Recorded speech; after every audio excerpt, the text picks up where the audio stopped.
तो देखिए, दिल्ली से अदिति नागर की रिपोर्ट आपको अब बता देते हैं। राजस्थान को लेकर एआईसीसी में महत्वपूर्ण बैठक जारी है, जिसका जिक्र सुबह से फर्स्ट इंडिया कर रहा है। हर एक अपडेट आप तक पहुंचा रहा है। मल्लिकार्जुन खड़गे, राहुल गांधी, केसी वेणुगोपाल, सुखजिंदर सिंह रंधावा मौजूद हैं इस बैठक में, और साथ ही साथ मुख्यमंत्री गहलोत भी वीडियो कॉन्फ्रेंसिंग के जरिए बैठक से जुड़े हुए हैं।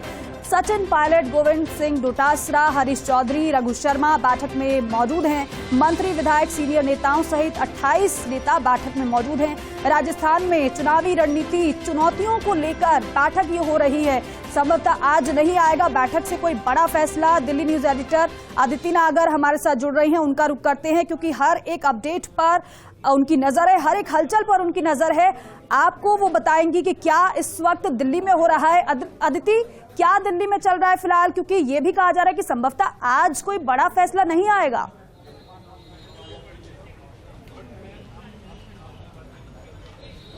दिल्ली में और एआईसीसी में वही चल रहा है जो पिछले 4.5 साल से इंतजार यहाँ चल रहा है। मैं आपको बता दूं कि अंदर बैठक चल रही है। राहुल गांधी, मल्लिकार्जुन खड़गे, केसी वेणुगोपाल एक साथ बैठे हैं, बगल में सचिन पायलट हैं। तस्वीरें हमने आपको दिखाई। बैठकों का दौर चल रहा है। सभी एक एक करके 5-5 मिनट बोल रहे हैं। कई लोग 2 मिनट भी बोल रहे हैं, कई लोग 6 मिनट भी, क्योंकि जिनका कंटेंट जैसा है, जिनके सुझाव जैसे हैं, वो राहुल गांधी के एक्सप्रेशन और राहुल गांधी के इंटरेस्ट पर डिपेंड कर रहा है। लेकिन 5-5 मिनट लगभग एवरेज सबको टाइम दिया जा रहा है। आखिरी में प्रदेश अध्यक्ष का भाषण, या कह सकते हैं वही 5 मिनट वो बोलेंगे। इधर बीसी से अशोक गहलोत जुड़ चुके हैं। अशोक गहलोत के जुड़ने के बाद मुस्कुराहट सबके चेहरे पे आई, और यहाँ तक कि सचिन पायलट के चेहरे पे आई। और ये जिक्र करना बार बार इसलिए जरूरी है क्योंकि जब भी कोई जिक्र होता है कि दिल्ली में कोई बैठक है, तो पायलट गहलोत के इर्द गिर्द ही पूरी बैठक मंडराने लगती है।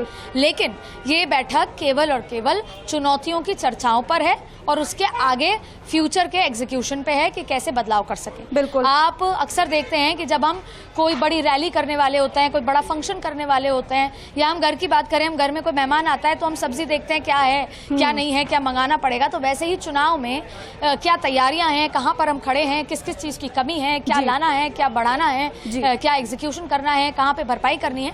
लेकिन सवाल ये उठता है कि खुद नेता जब अभी प्रेस कॉन्फ्रेंस भी करेंगे, प्रभारी रंधावा, वो संगठन की बातें करेंगे। संगठन में नियुक्तियां हुई नहीं है, और लंबे समय से विचार और नामों पे मतभेद है। अब वो होनी है, एंड टाइम पे होगी, जिला अध्यक्ष की नियुक्ति होगी, क्योंकि कई जो विधायक हैं वो दिल्ली तक ये शिकायत कर चुके हैं कि हम अकेले हैं जो मैदान में लड़ रहे हैं। हमारे पास ग्राउंड पे कोई जो एक फोर्स होती है संगठन की, वो नहीं है। ऐसे में नियुक्तियों को लेकर जो ये लंबा लटका हुआ कार्यक्रम है वो अलग चल रहा है। उसके लिए डोटासरा जी पिछले 3 दिन से यहाँ पर थे, और सूचियां भी बदली गई हैं, सूचियां पहुंचाई भी गई हैं, केसी के पास भी पहुंचाई गई है। रंधावा जी ने 100 सचिवों की लिस्ट भी तैयार की है। 37 महासचिव भी तैयार हो चुके हैं, 16 वाइस प्रेसिडेंट भी तैयार हो चुके हैं। लेकिन अब सबका इंतजार है, क्योंकि फैसले लेने के समय में कांग्रेस थोड़ा ढिलाई बरतती है या देरी हो जाती है। यहाँ पर एक और सबसे बड़ा सवाल जो है ना, वो ये है कि चुनाव में आप पहला एकजुटता।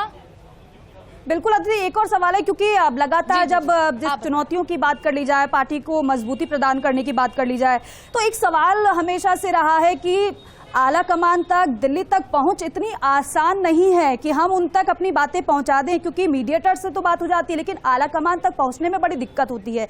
आज तो मौका मिल गया है सभी को कि आला कमान तक अपनी बातों को भी पहुंचा दें, फीडबैक भी वो दे दें और अपनी बातों को भी रख दें। तो किस तरीके से वो बातें रख रहे हैं? क्या सिर्फ फीडबैक वो दे रहे हैं, या फिर अपनी शिकायतों को भी सामने आला कमान के समक्ष वो रख रहे हैं?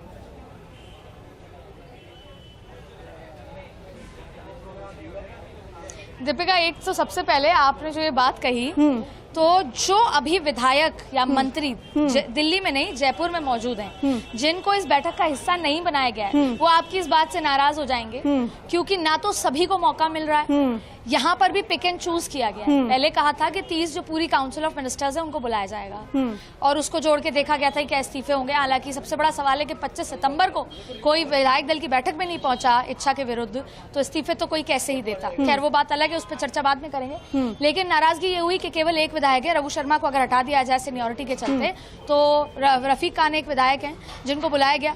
तो बाकी के जितने भी विधायक हैं, क्या वो अपनी बात आलाकमान के सामने ना रखें, या उनकी पहुंच इतनी नहीं थी कि उनको पिक एंड चूज में पिक किया जाता?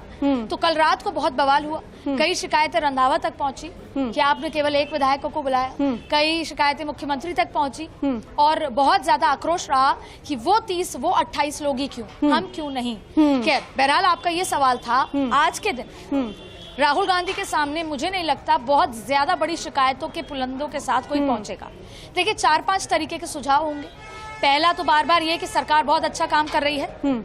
दूसरा ये, क्योंकि कई लोग हैं जो अपने बात बताएंगे कि सरकार अच्छा काम कर रही है, हमारे इलाके में ऐसा रिस्पांस है, राहत कैंप का ऐसा रिस्पांस है, राहत कैंप से क्या रिस्पांस मिल रहा है, महंगाई राहत से विपक्ष नहीं हो रहा, विपक्ष का जन आक्रोश बेकार था। अभी नदबई पहुंचे थे जब जेपी नड्डा, तो 7,000 लोग इकट्ठे नहीं हो पाए, इस तरह का फीडबैक होगा। दूसरा होगा कि संगठन की नियुक्तियां जरूरी हैं, ग्राउंड पे फोर्स जरूरी है, उसके लिए कहा जाएगा कि बस तैयारी है, जल्दी आश्वासन दे दिया जाएगा कि अगले 48 घंटे में घोषणा हो जाएगी। तीसरा फीडबैक होगा कि क्या कमियां हैं। कई लोग हैं जो खुलकर कमियां भी बताएंगे और कमियों के निस्तारण के बारे में बात करेंगे, वो अपना पक्ष भी रखेंगे। और कई लोग हैं वो ये कहेंगे कि राहुल गांधी सचिन पायलट जो हैं उनका प्लेसमेंट अनाउंस जल्द से जल्द करना जरूरी है। सचिन पायलट के जो प्रदेश में समर्थक हैं या जो यहाँ पर आए हैं वो ये बात जरूर रखेंगे कि सचिन पायलट को कोई जिम्मेदारी देनी चाहिए, उससे ग्राउंड पे बहुत बदलाव देखने को मिलेगा। ठीक है अदिति, लगातार हम आपका रुख करते रहेंगे क्योंकि आप पैनी नजर बनाकर रखी हुई है इस बैठक पर, और इस बैठक के बाद क्या कुछ सामने आएगा ये भी अपडेट आपसे हम लेते रहेंगे। आप बने रहिए हमारे साथ। नरेश शर्मा मेरे सहयोगी हमारे साथ न्यूज रूम से लाइव जुड़ रहे हैं, उनका भी रुख करते हैं क्योंकि नरेश जी, दिल्ली पर तो आज हर किसी की नजरें टिकी हुई हैं, फिर चाहे वो विपक्ष हो या फिर पार्टी के कार्यकर्ता हो या फिर पक्षी हो, लेकिन यहाँ जयपुर में किस तरीके से हलचल आप देख रहे हैं, किस तरीके से नजर दिल्ली पर बनी हुई है जयपुर की आज? बिल्कुल, देखिए ना केवल जयपुर की बल्कि पूरे प्रदेश की, खासकर कांग्रेस की नज़र है वो दिल्ली पे टिकी हुई है। हालांकि इस मीटिंग का एक जो महत्वपूर्ण जो हिस्सा कह सकते हैं मुख्यमंत्री अशोक गहलोत, वो जयपुर में ही है, स्वास्थ्य कारणों से नहीं जा पाए हैं। लेकिन न केवल कांग्रेस की नज़र है बल्कि भारतीय जनता पार्टी के नेताओं की भी नज़र टिकी हुई है कि क्या ये जो महामंथन हो रहा है, जो हमेशा इस तरह की मीटिंगें होती रहती है, अभी जो अदिति ने जो खरी खरी बात कही है क्योंकि उन्होंने काफ़ी नज़दीक से कांग्रेस को देखा है जी, और क्या हो सकता है उन्होंने बता दिया कि हमेशा ऐसी परंपरा रही है, ऐसा होगा वैसा होगा। तो ये देखिए ये एक पार्टी की कमजोरी के रूप में भी देखा जा सकता है कि जो कांग्रेस के कार्यकर्ता सोचते हैं कि फैसले नहीं होते, डिले रखा जाता है, बीजेपी की तरह आक्रामकता नहीं दिखाई जाती, तो क्या इस मीटिंग के बाद में कुछ बदलाव होगा?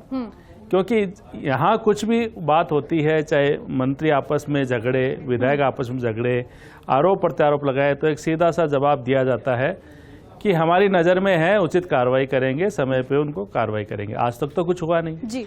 तो क्या इसी नीति के साथ आगे बढ़ेंगे? क्या इसी नीति के आधार पर अगर चलते हैं तो चुनाव जीत पाएंगे जी?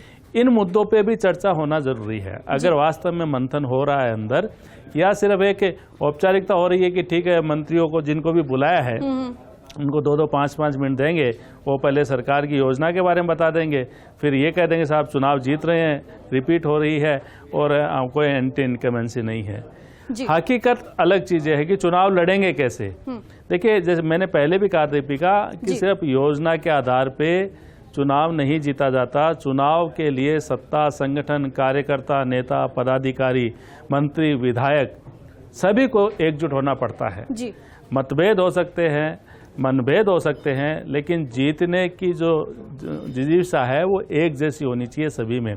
एक मंत्र के साथ चले तो जीता जाता था। लेकिन अब जिस तरह की जो चर्चा होती है, एक विधायक को बुलाया है सिर्फ, बाकी अगर इससे नाराज होते हैं और किसको बुलाया किसको नहीं बुलाया, पिक एंड चूज है। मेरा सवाल इसी से है क्योंकि जिस तरीके से अदिति ने भी कहा कि शायद मेरी बात से वो नाराज हो सकते हैं वो लोग जिनको नहीं बुलाया गया इस बैठक में, तो जयपुर में जब ये पता चला कि पिक एंड चूज हुआ है कि इतने लोगों को बुलाया गया है, लेकिन जिनको नहीं बुलाया गया है उनमें किस तरीके से चर्चा थी? क्योंकि आप तो बेहद बेहतरीन तरीके से कवर भी करते हैं, हर एक गतिविधि पर आपकी नजर रहती है जयपुर में। देखिए ये जरूर उनके मन में होगी कि भाई जो बुलाने का आधार है वो क्या है, लेकिन सभी को तो बुलाया नहीं जा सकता। तमाम जो मंत्री है, तमाम जो विधायक है, उनको तो बुलाया नहीं जा सकता। लेकिन हाँ, जब चर्चा करनी है तो ये पहले जरूर इस बारे में हुआ होगा कि इनको बुलाया जा सकता है। ये पूर्व पदाधिकारी के नाते, ये वरिष्ठ के नाते, ये विधायक के नाते, ये मंत्री के नाते, और साथ में जो वर्ग विशेष है, सामाजिक के हम लिहाज से बात करें, एससी के बुला लिए, एसटी के बुला लिए, वैसे समाज से बुला लिए। तो इस तरह का एक जो कांग्रेस में होता रहा है कि समीकरण दिखाते हैं, बैलेंस कैसे किया जाए, भाई हमने इसको भी बुलाया, इसको भी बुलाया, ऐसे करके बुलाया जाता है और उसी के नाते पहुंचे होंगे। और चूंकि अल्पसंख्यक विधायक के नाते जो है संभवतया रफीक खान को बुलाया गया है। और चूंकि लगातार उनकी भूमिका रही है, भले ही वो पहली बार के विधायक है, लेकिन कई बार जो संगठन से जुड़े काम है, खासकर बाड़ेबंदी की बात करें या अन्य कई मुद्दे हैं, उनमें उनकी सक्रियता रहती है, तो हो सकता है इसलिए उनको बुला लिया गया हो। लेकिन उससे और विधायकों के मन में भी आ सकते हैं, हम भी अल्पसंख्यक, हमें क्यों नहीं बुलाया गया। खैर ये बात की बात है, लेकिन बड़ी चीज ये है कि आज ये जो महामंथन हो रहा है उसका परिणाम क्या होगा। अगर खड़गे ने जो ट्वीट किया है, उस ट्वीट की 2 लाइन अगर मैं आपको पढ़ के सुनाऊं, अगर आपका विश्लेषण करें, अदिति भी इस पे देख रही होगी। उन्होंने लिखा है जन सेवा, राहत और सबका उत्थान। ये शुरुआती दोनों शब्द है अशोक गहलोत के शब्द, जन सेवा और राहत, तो उन्होंने बजट में दी है।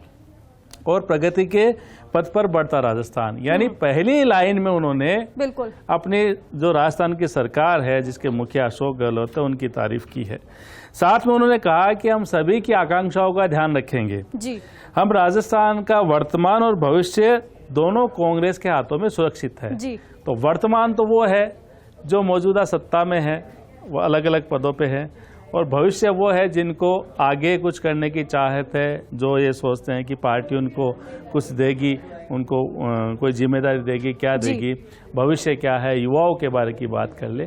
तो एक संदेश देने की कोशिश की गई है मीटिंग शुरू होते ही जी। यानी एक तो ये तय हो गया कि अशोक गहलोत के जो कामकाज है, उनके सरकार का जो कामकाज है, उस पे खड़गे ने अपने ट्वीट के माध्यम से, राहुल गांधी ने अपने फेसबुक आप बने रहिए हमारे साथ। दिल्ली न्यूज एडिटर अदिति नागर भी हमारे साथ लगातार बनी हुई है। अदिति, जैसे कि नरेश जी जिक्र कर रहे हैं कि राजस्थान में जिस तरीके से कार्य किया जा रहा है, जो योजनाएं लाई गई हैं, जनता तक बाकायदा फीडबैक भी लिया जा रहा है जनता से कि आप योजनाओं का लाभ आपको कितना मिल रहा है, आप क्या चाहते हैं, तो राजस्थान से जो मैसेज देने की कोशिश आला कमान तक की गई है, वो मैसेज सटीक पहुंचा है वहां पर। और यही वजह है जो मल्लिकार्जुन खड़गे का ट्वीट सामने आया, उसके बाद राहुल गांधी का फेसबुक पोस्ट सामने आया, वो ये बयां कर रहा है, खास मैसेज देने की कोशिश की गई है इन पोस्ट के जरिए।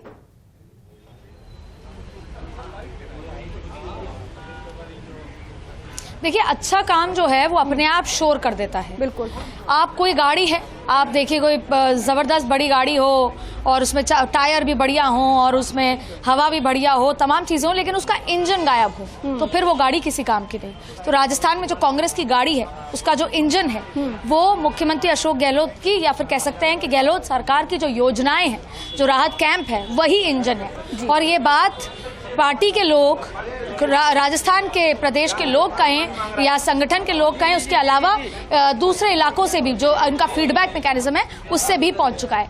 तो ये बात तो साफ है, चाहे ट्वीट करके कहो, लेकिन ये लंबे समय से साफ है कि बिना अशोक गहलोत की योजनाओं के बिना आप चुनाव की जमीन पर नहीं उतर सकते। आपके पास कुछ भी नहीं है, आपके पास जो असली, और विपक्ष भी जो है अभी तक कोई एक बड़ा मोर्चा नहीं खोल पाया था, क्योंकि राहत राहत राहत। और यही वजह है, आपको खास यहाँ पे बता दूं, ट्वीट से पहले जो जिसका जिक्र नरेश जी कर रहे थे कि जो प्रधानमंत्री नरेंद्र मोदी का जो दौरा होने वाला है बीकानेर में, उसमें भी वो एक बड़ी घोषणा करने वाले हैं। और उस बड़ी घोषणा में वो है तो राज्य सरकार, लेकिन राज्य सरकार और जो केंद्र सरकार की मिली जुली, लेकिन केंद्र सरकार उसको एनकैश करना चाहेगी, उसकी घोषणा भी हो रही है, राज्य सरकार भी उस पे काम कर रही है। तो राहत पे बड़ी राहत देने की कोशिश बीजेपी कर रही है, क्योंकि बीजेपी के पास और कोई तरीका ही नहीं है। क्योंकि फिलहाल जनता जिस तरीके से खुश है मुख्यमंत्री की राहत योजनाओं से, तो बीजेपी के पास भी यही फीडबैक है कि राहत पे बड़ी राहत जब तक नहीं दी जाएगी तब तक हम वोटर्स को अपने पास नहीं खींच सकेंगे। बहरहाल हम सब्जेक्ट पे वापस आते हैं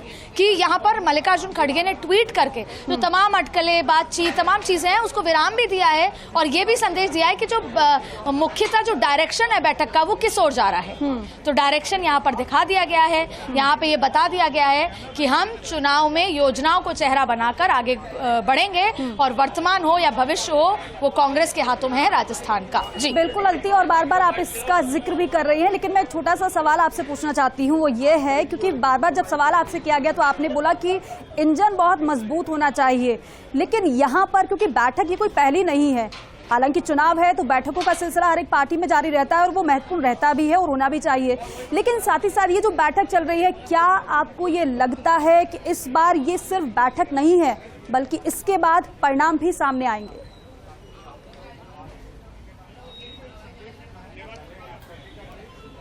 बिल्कुल तैयारी की बैठक है और ये वो आखिरी और महत्वपूर्ण तैयारियों की बैठक है जो जरूरी भी है और जिसका एग्जीक्यूशन अब हो जाना चाहिए और होगा भी। लेकिन यही वजह है कि तमाम फीडबैक जो देश भर से लिए, एजेंसीज से लिए, लोगों से लिए, एक्सपर्ट से लिए, अब अपने लोगों से लिए जा रहे हैं कि आप भी बता दीजिए, क्योंकि अक्सर कई बार कांग्रेस पर यह आरोप भी लगता आया है कि आलाकमान अपने हिसाब से फैसले लेता है। बिल्कुल यही वजह है कि दो चीज राहुल गांधी ने तय किया है, एक तो गांधी सत्ता के करीब, संगठन की सत्ता के करीब नहीं रहेंगे, दूसरा गांधी जो भी करेंगे सबसे फीडबैक लेके, इससे डेमोक्रेसी शो करना चाहते हैं कि पार्टी में लोकतंत्र है, सबसे पूछकर, सबके साथ के साथ, सबसे राय मशवरा करके फिर फाइनल फैसला लेंगे। आखिरकार पर कांग्रेस पुरानी पार्टी है, फैसला वही होता है जो आलाकमान या जो गांधी चाहते हैं, लेकिन यहाँ पर सबसे फीडबैक लिया जा रहा है और वो बहुमूल्य फीडबैक है, क्योंकि जब आप उस इलाके में रहते हैं तब आप एक्चुअल चीजें समझते हैं, आप अपनी कमियों को बेहतर तरीके से समझते हैं, आप अपने जो आपकी असेट्स हैं, जो आपके अच्छी चीजें हैं, उनको आप बेहतर तरीके से समझते हैं। तो अगर यहाँ पर ये ढंग से ठीक तरीके से ये बताया जाता है कि क्या कमियां हैं, क्या असेट्स हैं, किसको हमें बेचना चाहिए, किसका हमें प्रचार प्रसार करना चाहिए, तो सही मायने में संगठन की, चुनाव की तैयारियों की ये बहुत अच्छी बैठक है। लेकिन क्या है, उम्मीदें कुछ और है, बैठक कुछ और है, उम्मीदें कुछ और है। बैठक ये है कि तैयारियों की बैठक है, लेकिन प्रदेश में कार्यकर्ताओं को उम्मीद है कि सुलह की कोई बैठक होगी, कोई नियुक्ति की हो जाएगी, सचिन पायलट की कोई घोषणा की होगी। तो उम्मीद कुछ और है, लेकिन बैठक का एजेंडा कुछ और है और उस एजेंडे के माध्यम पे चल रही है और यही ट्वीट करके बताया गया है और एक बार फिर ये समझाया गया है कि हम विकास के मॉडल पर आगे बढ़ेंगे, योजनाओं के मॉडल, लाभार्थियों के मॉडल, प्रदेश की जनता के उत्थान के मॉडल और गरीब कल्याण के मॉडल पे चलेंगे। तो कहीं ना कहीं कांग्रेस ने भी अब बीजेपी का एजेंडा ले लिया है, चाहे गाय का हो, चाहे हिंदू का हो। तो अब चुनौतियां हैं कि किस तरीके से बीजेपी भी अब राजस्थान में उतरे, उन्हीं चुनौतियों को और ज्यादा बढ़ाने की ये बैठक है, चुनाव की तैयारियों की ये बैठक है। इसलिए हम बार बार कह रहे हैं, आज किसी के भी पद को लेकर, किसी की भी नियुक्ति को लेकर कोई घोषणा नहीं होनी है, वो आगे आने वाले दिनों में। ठीक है अदिति, यानी कि आप कह रहे हैं कि घोषणा बेशक नहीं हो रही है, लेकिन घोषणा से पहले मंथन हो रहा है, जो कि पूरी प्लानिंग के साथ हो रहा है। मेरे वरिष्ठ सहयोगी नरेश शर्मा हमारे साथ लगातार न्यूज रूम से जुड़े हुए हैं। नरेश जी, क्योंकि जिस तरीके से अदिति कह रही हैं कि अब ये जो बैठक हो रही है, ये यूं ही बैठक नहीं है बल्कि पूरी तैयारी के साथ हो रही है, आपको भी यही लग रहा है कि जो फीडबैक लिया गया है, फीडबैक के आधार पर अगर कोई बड़ा फैसला होता है तो वो फीडबैक के आधार पर होगा, या फिर आपको लग रहा है कि कोई अलग रणनीति के तहत फैसला होगा, या फिर क्योंकि हमने देखा बीते दिनों फीडबैक तो बहुत जोर शोर से लिया गया है? देखिए, फीडबैक का कार्यक्रम तो जब अजय माकन थे तब भी हुआ था, फीडबैक रंधावा ने भी लिया था, फीडबैक आज राहुल गांधी और खड़गे भी ले रहे हैं। लेकिन इन फीडबैक के बाद में क्या कोई लाइन ऑफ एक्शन तय होती है, ये महत्वपूर्ण है। अदिति ने जो बात कही है, आज सुबह की जो डिबेट थी, हमने इसी से शुरुआत की थी कि सब उम्मीद लगाए बैठे हैं कि इस बैठक से कोई सचिन पायलट की भूमिका तय हो जाएगी, इस बैठक के बाद कोई जिलाध्यक्ष घोषित हो रहे हैं, प्रेस कॉन्फ्रेंस करके जिलाध्यक्ष घोषित कर देंगे, या सचिवों की सूची जारी कर देंगे, या कह देंगे मंत्रिमंडल विस्तार फेरबदल होगा। लेकिन ऐसा कुछ नहीं है। ये तमाम जो चीजें से आदित्य ने कहा, इस तरह के फैसले आला कमान अपने स्तर पर ले चुका है कि उन्हें करना है, न करना है, क्या करना है, वो सिर्फ सुनाने बाकी है। आज की जो बैठक है वो पूरी तरह से चुनावी जो रणनीति बनाने की बैठक है, जिसमें दिखाया जा सके, आदित्य ने कहा कि हम सभी की राय मशवरा करके उसके बाद फैसले ले रहे हैं। फैसले हालांकि बाद में सुनाए जाएंगे, लेकिन तब यह कहा जाएगा कि हमने सबकी राय ली थी, नेताओं का फीडबैक लिया था, प्रभारियों का फीडबैक लिया था, जो सह प्रभारी गए थे प्रदेश में उनका फीडबैक लिया, उसके बाद हमने तय किया है। खैर जो भी हो, लेकिन जरूरी यह है कि जो भी तय हो वो दिखना चाहिए। सिर्फ जो बातें हैं, वादे हैं, तस्वीरें सामने लाके, एकता की तस्वीर सामने लाके और मतभेद ना होने के दावे करने, ये तमाम चीजें जो कांग्रेस के जो लोग हैं अब इन तस्वीरों से ऊब चुके हैं। वो ये चाहते हैं कि जो कुछ हो, अब वो तस्वीर जो है वो धुंधली ना हो, वो तस्वीर बिल्कुल साफ हो, और साफ तस्वीर के बाद ही वो मैदान में जाएं। और साथ में बड़ी चीज ये है, अदिति ने जो शब्द जो जिक्र किया अभी कि प्रधानमंत्री नरेंद्र मोदी आ रहे हैं। प्रधानमंत्री नरेंद्र मोदी लगातार दौरे कर रहे हैं, दौसा आ चुके, वागड़ में आ चुके, बीकानेर जा रहे हैं, अमित शाह जो मीटिंगें ले रहे हैं, यहाँ पे नड्डा है वो मीटिंग ले चुके हैं, तमाम जो बड़े नेता वो आ रहे हैं। और भ्रष्टाचार को एक मुद्दा बनाने की कोशिश की जा रही है बीजेपी के द्वारा। बड़े बड़े अभी जो कुछ कार्यक्रम भी उन्होंने कोशिश किए, कल भी जो महिलाओं ने, जो भारतीय जनता पार्टी कार्यकर्ता उन्होंने प्रदर्शन किया था। तो ये जो मुद्दे बनाने की कोशिश की जा रही है और ये आने वाले समय में और ज्यादा होंगे, तो उसका मुकाबला करने के लिए कांग्रेस क्या कर रही है? क्योंकि अगर हम कंपैरिजन करें तो जब इस तरह के कोई कार्यक्रम होते हैं तो कांग्रेस में संख्या बल कम दिखता है, इसकी चर्चा भी होती है, इसकी बातचीत भी होती है। तो ये जो तमाम चीजें, आक्रामकता कैसे लाए? सरकार की योजनाएं अपनी जगह है, इंजन मजबूत है, अशोक गहलोत का चेहरा है, लेकिन अकेले अशोक गहलोत के चेहरे के आधार पे चुनाव। लेकिन नरेश जी यहाँ पर एक बात ये भी है, क्योंकि आप सही कह रहे हैं बिल्कुल कि योजनाओं पर काम भी किया जा रहा है और ये कोशिश भी की जा रही है कि बेहतर मैसेज लोगों तक पहुंचाया जाए, और उसका इम्पैक्ट हम देख भी रहे हैं। क्योंकि देखा जाए जिस तरीके से बीजेपी के जो बड़े बड़े लीडर्स आ रहे हैं, जिस तरीके से मौजूदा सरकार पर वो हमला बोल रहे हैं, अब सरकार की तरफ से ज्यादा कुछ नहीं कहा जा रहा है। क्योंकि खुद मुखिया को हमने कई बार सुना, उन्होंने कहा कि हम बात सिर्फ काम की कर रहे हैं और काम के जरिए ही हम काउंटर करेंगे। तो ये रणनीति तो पहले से ही नजर आ रही है। तो अब आगे और किस तरीके से रणनीति में बदलाव आप देखेंगे? बिल्कुल, देखिए दीपिका, जैसे काम हो चुका, नीतियां बन चुकी है, घोषणाएं हो चुकी है, कैंप लग रहे हैं, ये अपनी जगह है। चुनाव जो जीतना होता है उसकी रणनीति अलग होती है। जैसे मैंने पहले भी कहा था कि टिकट वितरण क्या होगा? विधायकों के प्रति नाराजगी है, कुछ मंत्रियों के प्रति नाराजगी है, वो नाराजगी दूर करने का क्या फॉर्मूला है? क्या टिकट काटेंगे? टिकट कटती है तो उसके बाद अगर ये बागी होते हैं तो उसके लिए आपका क्या फॉर्मूला है? दूसरी बात, बूथ पे जो घरों से वोट निकालने होते हैं, बूथ के कार्यकर्ताओं को घर घर जाके मतदान कराना होता है, बूथ पे वोटर को लाने के लिए, उसके लिए क्या रणनीति है? तो इन चीजों पे काम करने की जरूरत है। बाकी चीजें मुख्यमंत्री अशोक गहलोत जी और बिल्कुल वाकई में बहुत जरूरत भी है। जो